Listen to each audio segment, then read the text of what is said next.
Young హీరోయిన్స్‌కి tough competition ఇస్తూ తరగని అందంతో కవ్విస్తున్న జెనీలియా డిసౌజా గురించి ప్రత్యేకంగా చెప్పాల్సిన పని లేదు. హిందీ, తెలుగు, తమిళ, కన్నడ చిత్రాల్లో నటించి మెప్పించిన ఈ బ్యూటీ అమితాబ్ బచ్చన్ చేసిన పార్కర్ పెన్ యాడ్‌తో గుర్తింపు తెచ్చుకుంది. 2003లో 'తరే మేరీ కసమ్' సినిమాతో సినీ రంగ ప్రవేశం చేసి అదే ఏడాది వచ్చిన 'బాయ్స్' ద్వారా దక్షిణ భారత ప్రేక్షకులను ఆకట్టుకుంది.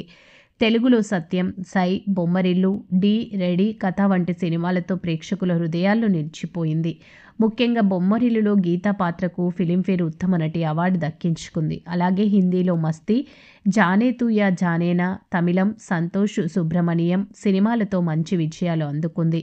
పెళ్లి తర్వాత కొంత గ్యాప్ తీసుకున్నా ఇప్పుడు మళ్లీ సెకండ్ ఇన్నింగ్స్ మొదలుపెట్టి సినిమాలు చేస్తుంది. 2012లో బాలీవుడ్ నటుడు రితేష్ దేశ్ముఖ్‌ను వివాహం చేసుకున్న జెనీలియా 2 కుమారులకు తల్లిగా మారింది. సినిమాలతో పాటు సామాజిక కార్యక్రమాల్లోనూ చురుగ్గా ఉంటూ సోషల్ మీడియాలో తన ఫ్యాన్స్‌ను ఎప్పుడూ ఎంటర్‌టైన్ చేస్తుంది. అందంతో, చిలిపితనంతో ఇంకా యంగ్ హీరోయిన్స్‌కు టఫ్ కాంపిటీషన్ ఇస్తూ మెరిసిపోతుంది.